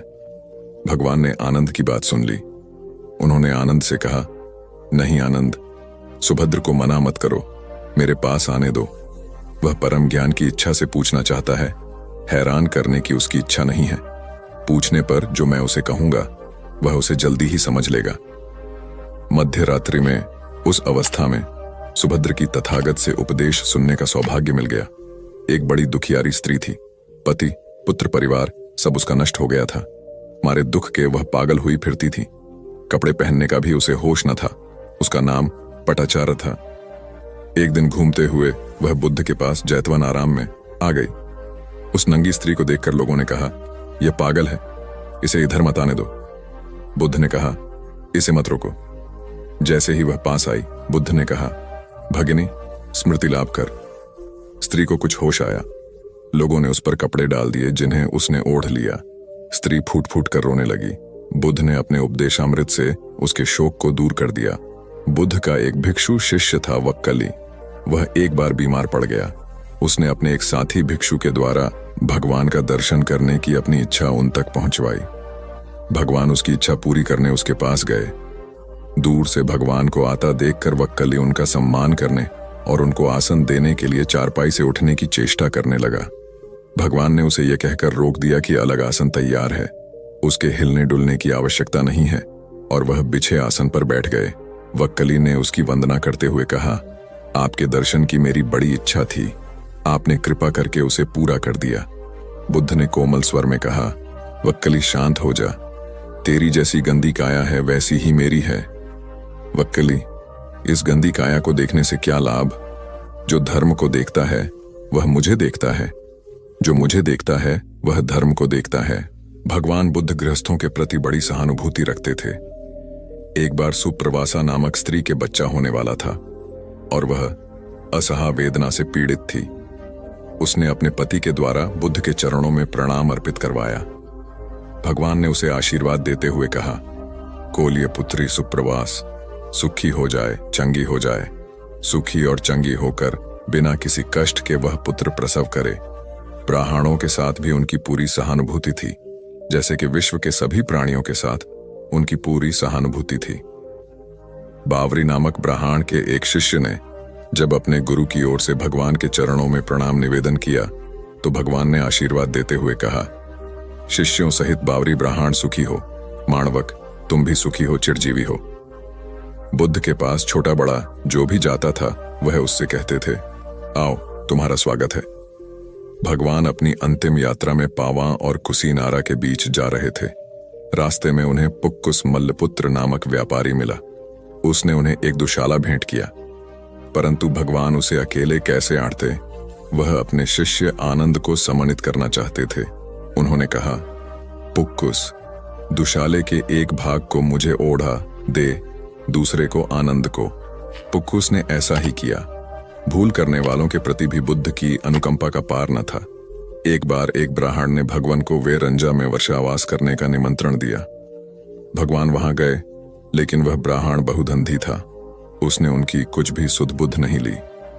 बुद्ध को बड़ा कष्ट हुआ। उन्हें 3 महीने तक कुटा हुआ जौ रोज खाना पड़ा, क्योंकि उस समय वेरंजा में अकाल पड़ रहा था और वह भी उनको और उनके शिष्यों को घोड़ों के व्यापारियों से मिलता था। इतना होने पर भी वर्षावास की समाप्ति पर भगवान बुद्ध अन्यत्र जाने से पूर्व वेरंजा जाकर ब्राह्मण को आशीर्वाद देना नहीं भूले। भगवान बुद्ध के जीवन में ऐसी अनंत घटनाएं मिलती हैं। उनमें हमें उनकी मानवता के दर्शन होते हैं। उनके जीवन में कोमलता की पराकाष्ठा थी और उनकी वाणी में अपर्वु माधुर्य था जो सबको अपनी ओर खींचता था। उनके मुंह से क्रोध भरा शब्द कभी नहीं निकलता था। वह मनुष्य थे, परंतु मनुष्य की दुर्बलताओं से ऊपर उठ चुके थे। उनके व्यक्तित्व में मानवता की शुभ ज्योत्सना धर्म की स्थिति बनकर चमकी। महात्मा बुद्ध एक बार एक गांव से गुजरे। वहां के कुछ लोग उनसे शत्रुता रखते थे। उन्होंने उन्हें रास्ते में घेर लिया, बेतहाशा गालियां देकर अपमानित करने लगे। बुद्ध सुनते रहे। जब वे थक गए तो बोले, आपकी बात पूरी हो गई हो तो मैं जाऊं। वे लोग बड़े हैरान हुए। उन्होंने कहा, हमने तो तुम्हें गालियां दी, तुम क्रोध क्यों नहीं करते? बुद्ध बोले, तुमने देर कर दी। अगर 10 साल पहले आए होते तो मैं भी तुम्हें गालियां देता। तुम बेशक मुझे गालियां दो, लेकिन मैं अब गालियां लेने में असमर्थ हूं। सिर्फ देने से नहीं होता, लेने वाला भी तो चाहिए। जब मैं पहले गांव से निकला था तो वहां के लोग भेंट करने मिठाइयां लाए थे, लेकिन मैंने नहीं ली क्योंकि मेरा पेट भरा था। वे उन्हें वापस ले गए। बुद्ध ने थोड़ा रुककर कहा, जो लोग मिठाइयां ले गए उन्होंने मिठाइयों का क्या किया होगा? एक व्यक्ति बोला, अपने बच्चों, परिवार और चाहने वालों में बांटी होंगी। बुद्ध बोले, तुम जो गालियां लाए हो उन्हें मैंने नहीं लिया। क्या तुम इन्हें भी अपने परिवार और चाहने वालों में बांटोगे? बुद्ध के सारे विरोधी शर्मिंदा हुए और वे बुद्ध के शिष्य बन गए। एक बार महात्मा बुद्ध किसी गांव में गए। वहां एक स्त्री ने उनसे पूछा कि आप तो किसी राजकुमार की तरह दिखते हैं, आपने युवावस्था में गेरुआ वस्त्र क्यों धारण किया है? बुद्ध ने उत्तर दिया कि मैंने 3 प्रश्नों के हल ढूंढने के लिए संन्यास लिया है।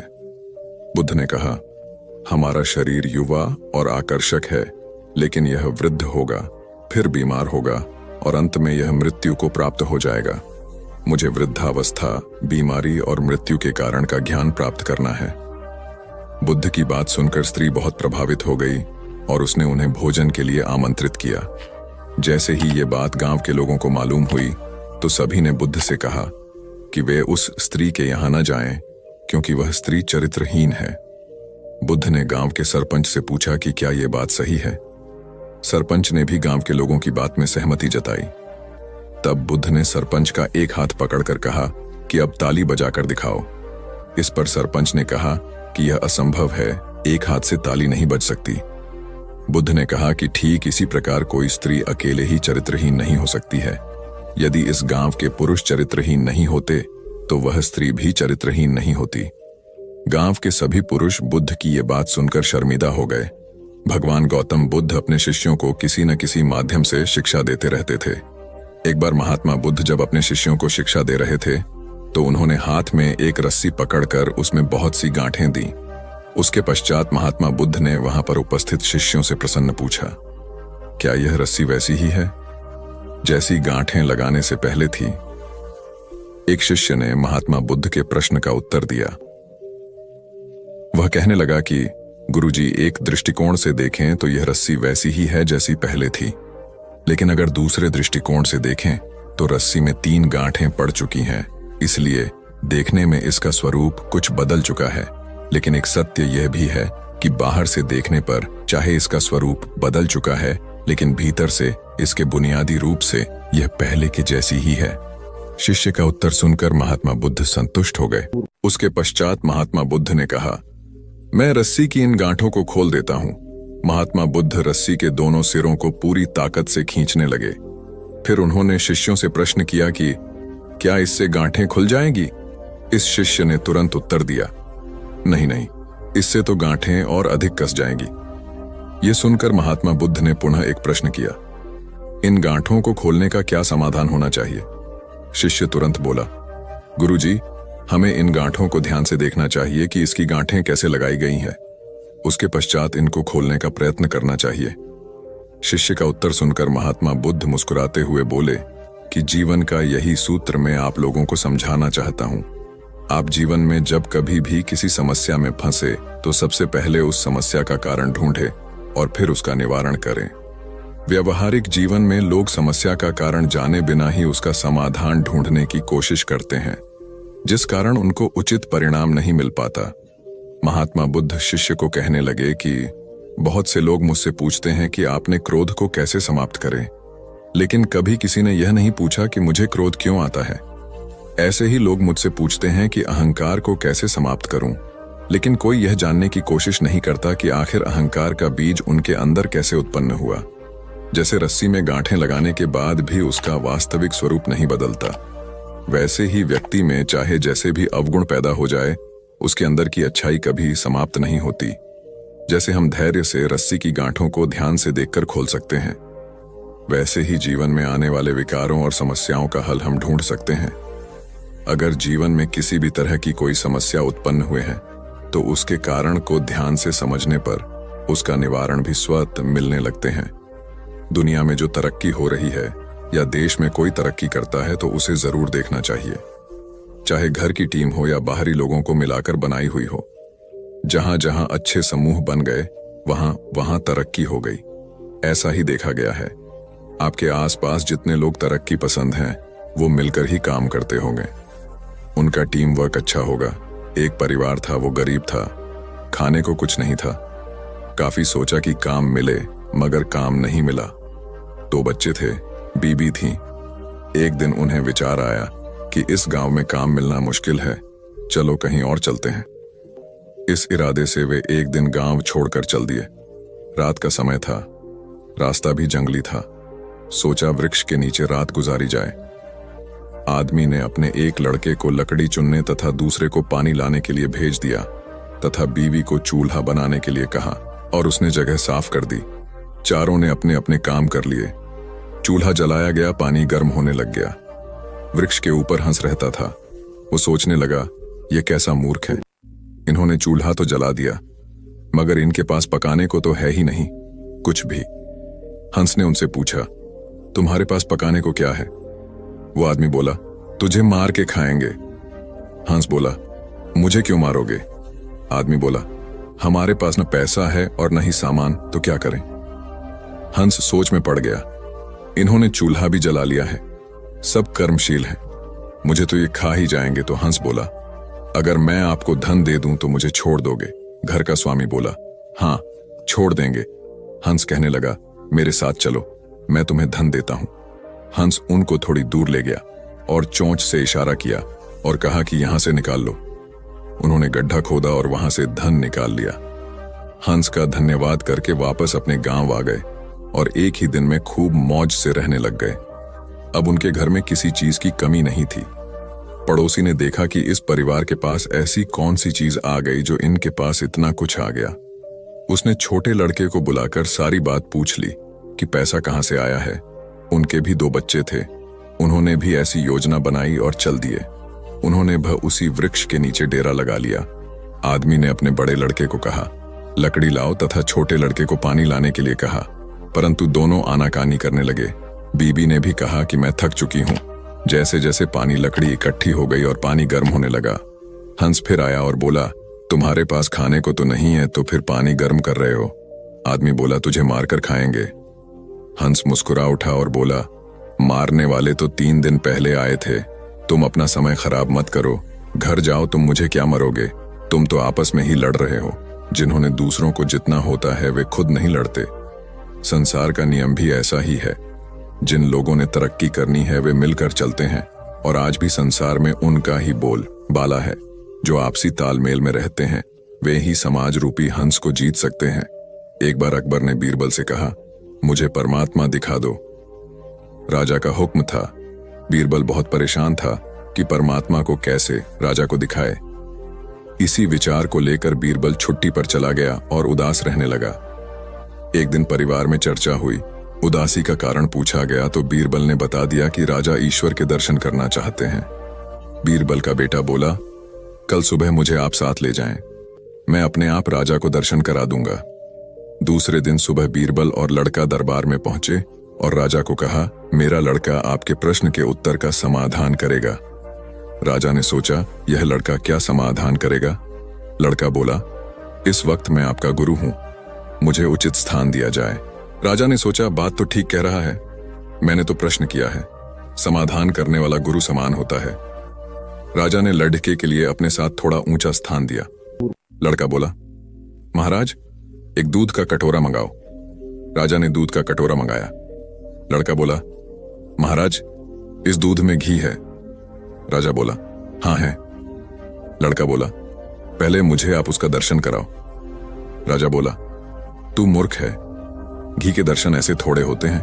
पहले दूध को गर्म करना पड़ता है, फिर उसकी दही जमाना पड़ता है, फिर उसको मघानी में रिड़का जाता है, फिर मक्खन निकलता है, फिर उसे गर्म गर्म कढ़ाई में डाला जाता है, फिर उसकी मैल निकाली जाती है, तब जाकर घी के दर्शन होते हैं। ऐसे ही थोड़े दर्शन होते हैं। लड़का बोला, यही उत्तर है आपके प्रश्न का। पहले इंसान को तपना पड़ता है, फिर उसको जमना पड़ता है, फिर उसको साधना करनी पड़ती है, फिर उसको ज्ञान की अग्नि में तपना होता है, फिर उस ईश्वर के दर्शन होते हैं। अकबर समझ गया और बोला, तू वाकई ही मेरा गुरु है। ईश्वर को जानने के लिए बहुत कुछ करना पड़ता है। वैसे हर आत्मा में ईश्वर का अंश है और उसी को ईश्वर का रूप समझना चाहिए, तभी सुख की प्राप्ति होती है। यह भी संसार का एक नियम है। एक बालक अभी पूरे 2 साल का भी नहीं हुआ था कि उसके पिता की मृत्यु हो गई। ऐसी कठिन परिस्थिति में उसकी मां उसे लेकर अपने मायके में रहने लगी। सभी उसे नन्हा कहकर पुकारते थे। छोटे से कद का बालक शारीरिक रूप से दुर्बल था, किंतु मानसिक रूप से अत्यंत मेधावी। उसे जो कुछ भी कहा या सिखाया जाता वह बड़े मनोयोग से उसे ग्रहण करता था। धीरे धीरे दिन बीतते गए और बालक 6 वर्ष का हो गया। एक बार वह अपने कुछ मित्रों के साथ मिलकर किसी बाग में फूल तोड़ने पहुंचा। वह बालक और उसके सभी फल तोड़ने लगे। तभी माली आ गया। उस बालक के सभी मित्र भाग गए, लेकिन वह माली की पकड़ में आ गया। माली ने उसे डंडे से पीटना शुरू किया। नन्हा मार खाता रहा और फिर धीमी आवाज में माली से बोला, मेरे पिता इस दुनिया में नहीं है, इसलिए तुम मुझे इस तरह मार रहे हो। बालक की बात सुनकर माली का हाथ रुक गया। माली शांत होकर बोला, बेटा, तुम्हारे पिता के न होने से तुम्हारी जिम्मेवारी और अधिक बढ़ जाती है कि तुम कोई गलत काम नहीं करो। यह सुनकर नन्हा बालक फूट फूट कर रो पड़ा और फिर कभी गलत काम न करने का संकल्प लिया। यही नन्हा बालक बड़ा होकर लाल बहादुर शास्त्री के नाम से विख्यात हुआ और प्रधानमंत्री के रूप में अपने गुण व व्यवहार से सर्वत्र प्रशंसा पाई। कथा का सार यह है कि माँ बाप के अमूल्य मार्गदर्शन के अभाव की स्थिति में और अधिक जिम्मेदार बनकर आत्मविकास करना चाहिए। 19वीं शताब्दी का एक प्रसंग है। मेदिनीपुर जिले के वीर सिंह नामक गांव में एक माँ अपने पुत्र के साथ रहती थी। माँ का रहन सहन अत्यंत सादा था और विचार अति उच्च। अपने पुत्र को वह सदा सुसंस्कारों की शिक्षा देती थी। पुत्र भी माँ का आज्ञाकारी था। माँ बहुत संघर्ष कर पुत्र का पालन पोषण कर रही थी। पुत्र अपनी माँ के कष्टों को देखता समझता था और इसी वजह से उसके मन में यह भावना थी कि बड़ा होकर अपनी माँ को सभी प्रकार के सुख दूं। एक दिन पुत्र ने माँ से कहा, मेरी बहुत इच्छा है कि तुम्हारे लिए कुछ गहने बनवाऊं, तुम्हारे पास एक भी गहना नहीं है। ये सुनकर माँ बोली, बेटा, मुझे बहुत दिनों से 3 प्रकार के गहनों की इच्छा है। पुत्र ने पूछा, वे कौन से गहने हैं?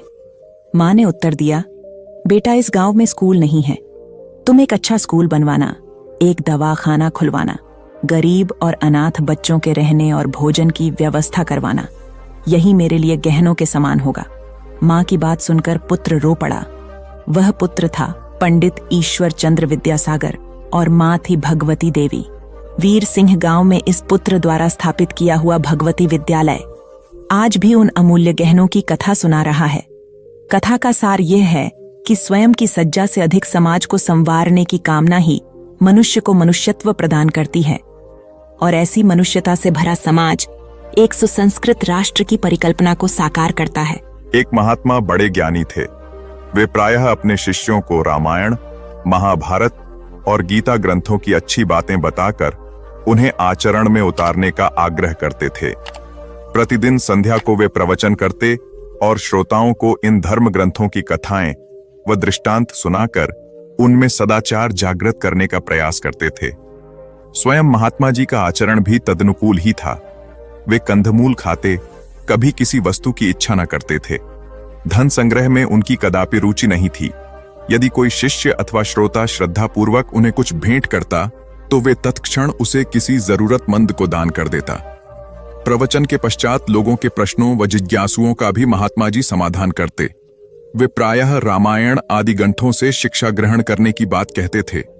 एक दिन किसी व्यक्ति ने उनसे प्रश्न किया, महात्मा जी, रामायण को सही माना जाए या गलत? उन्होंने उत्तर दिया, वत्स, जब रामायण की रचना हुई थी तब मैं नहीं था। राम जी वन में विचरण कर रहे थे, तब भी मेरा अता पता नहीं था।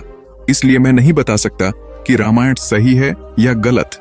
मैं तो सिर्फ इतना बता सकता हूं कि इसके अध्ययन एवं इससे मिलने वाली शिक्षा से सुधर कर मैं आज इस स्थिति में हूं। चाहो तो तुम भी इसका प्रयोग कर अपना जीवन बेहतर बना सकते हो। सार यह है कि धर्म ग्रंथ व नीति ग्रंथ तर्क का विषय नहीं होते, उनमें सतोमुखी जीवन के तत्व होते हैं। अतः उनसे अपने जीवन को सार्थकता देने की शिक्षा ग्रहण करनी चाहिए, न कि उन्हें तर्क की कसौटी पर कसना चाहिए। उपन्यासकार डा क्रोनिन अत्यंत निर्धन थे। पुस्तकों की रॉयल्टी या तो प्रकाशक हड़प जाते अथवा क्रोनिन को उनके हक से कम 2 क्रोनिन बहुत सीधे थे। प्रकाशकों से लड़ाई कर अपना हक लेना उन्हें नहीं आता था। अतः गरीबी में उनका जीवन बीत रहा था। इसी गरीबी में जैसे तैसे उन्होंने चिकित्सा की पढ़ाई पूर्ण की और डॉक्टर बन गया। जब वे चिकित्सा के क्षेत्र में आए तो कुछ लोगों ने उन्हें इसके जरिए पैसा कमाने का तरीका बताया। वे लोगों की बातों में आकर मरीज से मोटी फीस वसूलने लगे। वे किसी भी निधन पर दया नहीं करता और पूरा चिकित्सा खर्च लेते। यह देखकर क्रोनिन की पत्नी बहुत दुखी हुई। वे अत्यंत दयालु थीं। पति की गरीबों के साथ यह निर्दय देख एक दिन वे बोली, हम गरीब ही ठीक थे, हमसे कम दिल में दया तो थी। उस दया को खोकर तो हम कंगाल हो गए, अब मनुष्य ही नहीं रहे। पत्नी की मर्मस्पर्शी बात सुनकर डा क्रोनिन को आत्मबोध हुआ और उन्होंने अपनी पत्नी से कहा, तुम सच कह रही हो। व्यक्ति धन से नहीं मन से धनी होता है। तुमने सही समय पर सही राह दिखाई, अन्यथा हम अमानवीयता की गहरी खाई में गिर जाते तो कभी उठ ही नहीं पाते। कथा का निहितार्थ यह है कि जब मनुष्य अपनी मानवीयता की मूल पहचान से डिगने लगता है तो सामाजिक नैतिकता तो खंडित होती ही है, वह स्वयं भी भीतर खोखला हो जाता है, क्योंकि ऐसा उनकी पवित्र संस्कारशीलता बलि चढ़ चुकने के बाद ही होता है। बौद्ध धर्म का व्यापक प्रचार प्रसार हो चुका था। अनेक बौद्ध मठ स्थापित हो चुके थे।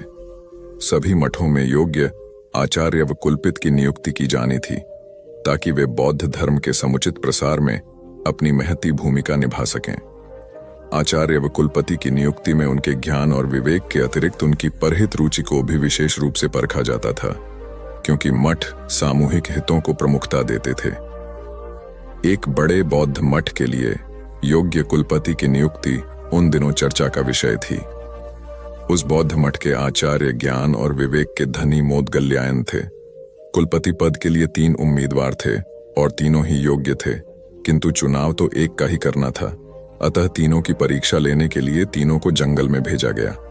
आचार्य मोदगल्यायन उनकी परीक्षा लेने के लिए पहले ही जंगल में पहुंच गए। उन्होंने मार्ग में कांटे बिछा दिए। संध्या होने तक तीनों उम्मीदवार भी वहां आ पहुंचे। मार्ग में कांटे देखकर तीनों रुके। एक ने कुछ सोचकर अपना रास्ता बदल लिया, दूसरे ने कांटों पर से कूदकर रास्ता पार किया, तीसरा मार्ग से कांटे हटाने लगा ताकि मार्ग दूसरों के लिए निष्कंटक बन जाए। आचार्य मौदगल्यायन ने छुपकर यह देखा। यह सब देखकर आचार्य मौदगल्यायन ने इस तीसरे उम्मीदवार को यह कहते हुए कुलपित घोषित किया कि मठ में सत प्रवृत्तियों को परंपरा वही डाल सकेगा जो सभी का ध्यान रख सके और अपने आचरण से प्रेरणा देने की क्षमता रखता हो। कथा का सार यह है कि निजी हितों पर सामूहिक हितों को वरीयता देने वाला ही सच्चा नेतृत्व करता होता है। एक गुरु और शिष्य तीर्थाटन हेतु जा रहे थे। चलते चलते शाम घिर आई तो दोनों एक पेड़ के नीचे रात्रि विश्राम के लिए रुक गए। गुरुजी रात्रि में मात्र 3-4 घंटे ही सोते थे, इसलिए उनकी नींद जल्दी पूर्ण हो गई। वे शिष्य को जगाए बिना दैनिक कार्यों से निवृत्त हो पूजा पाठ में लग गए। इसी बीच उन्होंने एक विषधर सर्प को अपने शिष्य की ओर जाते देखा। चूंकि गुरुजी पशु पक्षियों की भाषा समझते थे, इसलिए उन्होंने सर्प से प्रश्न किया, सोए हुए मेरे शिष्य को डसने का प्रयोजन है? सर्प ने उत्तर दिया, महात्मन, आपके शिष्य ने पूर्व जन्म में मेरी हत्या की थी। मुझे उससे बदला लेना है। अकाल मृत्यु होने पर मुझे सर्प योनि मिली है। मैं आपके शिष्य को डसकर उसे भी अकाल मृत्यु दूंगा। क्षण भर विचार के उपरांत गुरुजी बोले, मेरा शिष्य अत्यंत सदाचारी व होनहार होने के साथ ही अच्छा साधक भी है। फिर तुम उसे मरकर विश्व को उसके ज्ञान और प्रतिभा से क्यों वंचित कर रहे हो? स्वयं भी इस कार्य से मुक्ति नहीं मिलेगी। किंतु सर्प का निश्चय नहीं बदला। तब गुरुजी ने एक प्रस्ताव को रखते हुए कहा, मेरे शिष्य की साधना अभी अधूरी है। उसे अभी इस क्षेत्र में बहुत कुछ करना है, जबकि मेरे लक्ष्य पूर्ण हो चुके हैं। मेरे नाश में किसी की हानि नहीं है, अतः उसके स्थान पर मुझे 10 लो। गुरु का यह स्नेह देखकर सर्प का हृदय परिवर्तन हो गया और वह उन्हें प्रणाम कर वहां से चला गया। वस्तुतः गुरु की गुरुता न केवल शिष्य को ज्ञान देने में, बल्कि उसे पूर्ण परिपक्व होने तक उसकी रक्षा करने में निहित है। स्वामी विवेकानंद के प्रवचन ज्ञान युक्त और तर्क आधारित होते थे। ज्ञान, भक्ति और कर्म विषयक जटिल से जटिल प्रश्नों का समाधान स्वामी जी अपनी सहज मेघा से कर देते थे। जिज्ञासुओं का जमावड़ा उनके आसपास हमेशा लगा रहता था। प्रवचन के दौरान या प्रवचन समाप्ति के उपरांत भी कई बार ऐसा होता था कि जिज्ञासुओं की ओर से प्रश्न आते रहते और स्वामी जी उन प्रश्नों का संतुष्टिजनक उत्तर देते।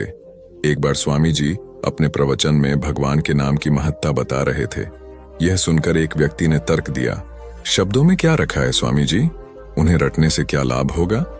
तब स्वामी जी उसे प्रमाण सहित समझाने के उद्देश्य से नीच, जाहिल, मूर्ख आदि अपशब्दों से संबोधित किया। यह सुनकर वह अत्यंत क्रोधित हो गया और कहने लगा, आप जैसे सन्यासी के मुंह से ऐसे शब्द शोभा नहीं देते। आपके इन कुवचनों से मुंह बहुत आघात पहुंचा है। तब स्वामी जी बोले, भाई, वे तो शब्द मात्र थे। आपने ही कहा कि शब्दों में क्या रखा है। मैंने भी तो आपको मात्र शब्द ही कहे, कोई पत्थर तो नहीं मारे। स्वामी जी की बात सुनकर उस व्यक्ति को अपने प्रश्न का जवाब मिल गया कि अब शब्द क्रोध का सकते हैं तो प्रिय वचन भी आशीर्वाद और कृपा दिला सकते हैं। वस्तुतः शब्द की महिमा अपरंपार है। अप्रिय वाणी मर्मभेदी होती है और मधुर वाणी मरहम का काम करती है। इसलिए प्रथम स्थिति में अपयश और दूसरी स्थिति में सम्मान व शुभाशीष मिलती है। एक जंगल में 3 दोस्त बड़े आनंद से रहते थे, कछुआ, हिरण और कौआ। जंगल में सभी प्रकार के प्राणी और पक्षी भी रहते थे, लेकिन उनके जैसा कोई न था। एक दिन हिरणी बोली, अरे वही बैठे बैठे मैं बोर हो गई हूं, चलिए कोई ऐसा खेल खेलते हैं जिसमें सभी को मजा आ जाए। कछुआ और कौआ बोला, हाँ दोस्तों, वही बैठे बैठे का खेल खेलकर बोर हो चुके हैं, अब कुछ नया खेल खेलेंगे। कौवे को हिरण बोली, ठीक है, तो तुम एक बड़े से पेड़ पर बैठकर आंखें बंद करके 10 तक गिनती करो और हम दोनों छुपेंगे। उसके बाद तुम हमें ढूंढना। ढूंढने पर जो भी पहला मित्र दिखेगा वो तुम्हारी जगह पर 10 तक गिनती करेगा और तुम छुप जाना। कौआ गिनती करने लगा, हिरण और कछुआ छुपने लगे। इसी तरह खेल चलता रहा। जब खेल खेलकर तीनों मित्र थक गए, तब एक जगह बैठकर बातें करने लगे। उतने में एक शिकारी वहां से गुजर रहा था। तभी उसकी नजर हिरण, कौआ और कछुए पर पड़ी। शिकारी ने जैसे ही तीनों मित्रों को देखा, उन्हें पकड़ने के लिए दौड़ा। खतरे का आभास होते ही हिरण और कौआ रफू चक्कर हो गए, यानी कि वहां से भाग गए। कछुए को आभास हुआ, परंतु कछुए की चाल धीरे होने के कारण शिकारी के हाथ लग गया और शिकारी उसे अपने कपड़े में बांधकर ले जाने लगा। शिकारी मन ही मन खुश हो गया। हिरण नहीं तो कछुआ ही सही, रात का तो प्रबंध हो गया, यह कहकर वहां से जाने लगा। उधर हिरण और कौआ अपने मित्र को ऐसे शिकारी के कैद में देखकर दुखी होने लगे। तभी शिकारी भोजन में कछुए को खाने वाला है। यह सुनकर हिरण और कौवे ने एक योजना बनाई। कौवे ने हिरण को कहा कि जैसे ही शिकारी यहां से जब जाने लगेगा तब तुम उसके सामने जाना। जब शिकारी तुम्हें देखेगा तो अपनी पोटली जमीन पर रखकर तुम्हें पकड़ने के लिए जैसे ही दौड़ेगा, मैं जमीन पर रखी हुई पोटली पकड़कर उड़ जाऊंगा और तुम वहां से भाग जाना। जैसे ही शिकारी वहां से जाने लगा, हिरनी उसके सामने आ गई। शिकारी ने हिरनी को पकड़ने के लिए पोटली जैसे ही जमीन पर रखी, कौआ अपनी चोंच में पोटली पकड़कर उड़ गया। शिकारी हिरण को पकड़ने के लिए दौड़ा और पीछे मुड़कर देखा, कौआ पोटली चोंच में पकड़कर उड़ रहा था और इधर हिरण पलक झपटे ही भाग गई। शिकारी निराश होकर घर लौट गया। कौवे ने पोटली को महफूज जगह पर रखा और कछुए को शिकारी के चंगुल से आजाद कराया और तीनों मित्र आनंद से रहने लगे। इससे हमें यह सीख मिलती है कि असली दोस्ताना वही जो समय पर काम आए। एक किसान था जिसके 2 बेटे थे। वह बहुत ही आलसी और निकम्मे थे। वह अपने पिता को कामकाज में हाथ बटाने के बजाय आलस किया करते थे, इधर उधर घूमते फिरते थे। किसान को अपने बेटों की बहुत फिक्र थी।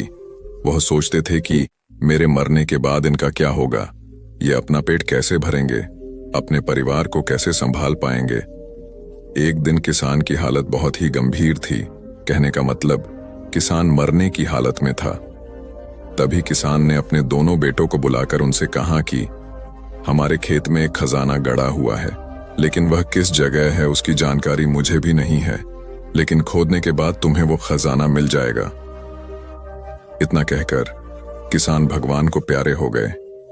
खजाने की खबर सुनकर दोनों बेटों के मन में लालच आ गया और वो दोनों खेत पर चले गए और खेत को खोदने लगे। खजाने के लालच में कुछ ही दिनों में पूरे खेत को खोदने के बाद वह घर जाकर बैठ गए और वह अपने पिता को कोसने लगे। इसी तरह कुछ महीने बीत गए और वर्षा ऋतु का आगमन हुआ। किसान के बेटों के पास पेट भरने के लिए सिर्फ एक ही जरिया था, वो थी खेती। तब बाकी किसानों की तरह किसान के बेटों ने खेत में बीज बोने शुरू कर दिए। वर्षा का पानी पाकर वह बीज अंकुरित हुए और देखते ही देखते खेत लहराने लगे। ऐसा लग रहा था कि हवा के झोंके से लहरा रहे थे। यह देखकर किसान के बेटे बहुत खुश हो गए। उनको समझ आ गया कि परिश्रम ही सच्चा धन होता है और वो उसी तरह से अपने पिता के शब्दों का मोल भी समझ गए और अपने कामकाज में लग गए। यही कहानी आज हम सबकी भी है। मित्रों, इसी पेड़ की तरह हमारे माता पिता भी होते हैं। जब हम छोटे होते हैं तो उनके साथ खेलकर बड़े होते हैं और बड़े होकर उन्हें छोड़कर चले जाते हैं और तभी वापस आते हैं जब हमें कोई जरूरत होती है। धीरे धीरे ऐसे ही जीवन बीत जाता है। हमें पेड़ रूपी माता पिता की सेवा करनी चाहिए, ना कि सिर्फ उनसे फायदा लेना चाहिए। इस कहानी में हमें दिखाई देता है कि उस पेड़ के लिए वह बच्चा बहुत महत्वपूर्ण था और वह बच्चा बार बार जरूरत के अनुसार उस सेब के पेड़ का उपयोग करता था, ये सब जानते हुए भी कि वह उसका केवल उपयोग ही कर रहा है। इसी तरह आजकल हम भी हमारे माता पिता का जरूरत के अनुसार उपयोग करते हैं और बड़े होने पर उन्हें भूल जाते हैं। हमें हमेशा हमारे माता पिता की सेवा करनी चाहिए, उनका सम्मान करना चाहिए और हमेशा, भले ही हम कितने भी व्यस्त क्यों ना हो, उनके लिए थोड़ा समय तो भी निकलते रहना चाहिए। एक समय की बात है, एक बार गौतम बुद्ध अपने शिष्यों के साथ बैठे हुए थे। तभी वहां एक व्यक्ति आया जो बहुत क्रोध में था और गौतम बुद्ध के पास आकर बहुत भला बुरा कहने लगा। गौतम बुद्ध के शिष्यों को बहुत गुस्सा आया, पर गौतम बुद्ध एकदम शांत थे। वह व्यक्ति वहां से चला गया। फिर अगले दिन वह दोबारा आ गया और आज तो वह और भी ज्यादा गुस्से में था और गौतम बुद्ध को और भी बुरा कहने लगा। परंतु आज भी गौतम बुद्ध एकदम शांत थे और मुस्कुरा रहे थे, पर गौतम बुद्ध के शिष्यों को बहुत गुस्सा आया। वह व्यक्ति कुछ देर चिल्लाता रहा, फिर चला गया। अगले दिन वह व्यक्ति फिर आया और आज तो हद ही कर दी उसने। आकर गौतम बुद्ध को गाली देने लगा। गौतम बुद्ध के शिष्यों को बहुत गुस्सा आया, परंतु आज भी गौतम बुद्ध एकदम शांत थे। इतना कुछ चलता रहा और बुद्ध मुस्कुरा रहे थे। यह क्रम कुछ दिन चलता रहा। फिर उस व्यक्ति ने आना छोड़ दिया। तब उनके एक शिष्य ने पूछा, गुरुजी, आप चाहते तो पहले दिन ही उस व्यक्ति को भगा सकते थे, पर आपने ऐसा क्यों नहीं किया? तब गौतम बुद्ध ने बड़ी नम्रता से कहा, अगर कोई व्यक्ति हमें कोई उपहार दे और हम उसे लेने से मना कर दे तो वह व्यक्ति क्या करेगा? शिष्य ने कहा, वह व्यक्ति अपना उपहार लेकर लौट जाएगा। तब गौतम बुद्ध ने कहा, मैंने भी ऐसा ही किया। उस व्यक्ति ने मुझे उपशब्द रूपी उपहार दिया, मैंने उसे लेने से मना कर दिया, मतलब उस पर कोई भी प्रतिक्रिया नहीं दी, तो व्यक्ति अपने वह अपशब्द वापस लेकर लौट गया। एक व्यक्ति की 3 साल की बेटी थी। एक दिन उस व्यक्ति ने देखा कि उसकी बेटी उसके एक बहुत सुंदर और महंगे गोल्ड पैकिंग पेपर से एक बॉक्स को लपेट रही थी। ये देखकर उस व्यक्ति को बहुत गुस्सा आया है। उसने अपनी बेटी को बहुत डांटा, तुमने मेरे इतनी कीमती पेपर को बेकार कर दिया, वो भी बिना किसी मतलब के। तुम इसे अच्छे काम के लिए उपयोग करती तो अच्छा लगता, पर तुमने एक बेकार से डिब्बे को उसमें लपेट दिया। कुछ दिन बीते, दिवाली का दिन आया। उस व्यक्ति ने अपनी बेटी को गिफ्ट दिया। बेटी ने भी वही सुंदर सा गोल्डन बॉक्स पापा को दिया। उसके पापा पहले तो उसे देखकर बहुत खुश हुए, पर जैसे ही उन्होंने उस डिब्बे को खोला वह खाली था। यह देखकर उस व्यक्ति ने अपनी बेटी को घूरा और कहा, क्या तुम्हें इतना भी नहीं पता कि किसी को खाली डिब्बा नहीं देते? लड़की कुछ देर शांत रही, फिर बोली, पापा ये डिब्बा खाली नहीं है, मैंने इसमें बहुत सारे किस आपके लिए रखे हैं। कभी कभी आप जल्दी ऑफिस चले जाते हैं और मैं सोती रह जाती हूं, तो आप इसमें से एक किस ले जा सकते हैं। बेटी की बात सुनकर उस व्यक्ति की आंख भर आई। एक गांव में एक लड़का रहता था। उसके घर की आर्थिक स्थिति ठीक नहीं थी। उसके मन में विचार आया, किसी बड़े शहर में जाकर वह नौकरी करे। वह कलकत्ता गया और नौकरी ढूंढने लगा। बहुत खोज के बाद उसे एक सेठ के घर में नौकरी मिल गई। नौकरी 6 आने रोज की थी। काम था, सेठ को रोज 6 घंटे अखबार और किताब पढ़कर सुनाना। लड़के को नौकरी की जरूरत थी, तो उसने वह नौकरी स्वीकार कर ली। एक दिन की बात है, लड़के को दुकान के कोने में 100 के 8 नोट पड़े मिले। उसने चुपचाप उन्हें अखबार और किताबों से ढक दिया। दूसरे दिन रुपयों की खोजबीन हुई। लड़का सुबह जब दुकान पर आया तो उससे पूछा गया। लड़के ने तुरंत ही प्रसन्नता से रुपये निकालकर ग्राहक को दे दिए। वह बहुत ही खुश हुआ। लड़के के ईमानदारी से सबको बहुत प्रसन्नता हुई। सेठ भी लड़के से बहुत खुश हुआ। सेठ ने लड़के को पुरस्कार देना चाहा तो लड़के ने लेने से मना कर दिया। लड़के ने कहा, सेठ जी मैं आगे पढ़ना चाहता हूं, पर पैसों के अभाव में पढ़ नहीं पा रहा, आप कुछ सहायता कर दें। सेठ ने लड़के की पढ़ाई का प्रबंध कर दिया। लड़का बहुत मेहनत से पढ़ता गया। यही लड़का आगे चलकर बहुत बड़ा साहित्यकार बना। इसका नाम था राम नरेश त्रिपाठी। हिंदी साहित्य में इनका बहुत बड़ा योगदान है। एक रोटी की कीमत। रोटी की कीमत क्यों बढ़ेगी? एक बनिया था, 5 रुपए की एक रोटी बेचता था। उसे रोटी की कीमत बढ़ानी थी, लेकिन बिना राजा की अनुमति कोई भी अपने दाम नहीं बढ़ा सकता था। लिहाजा राजा के पास बनिया पहुंचा। बोला, राजा जी मुझे रोटी का दाम 10 करना है।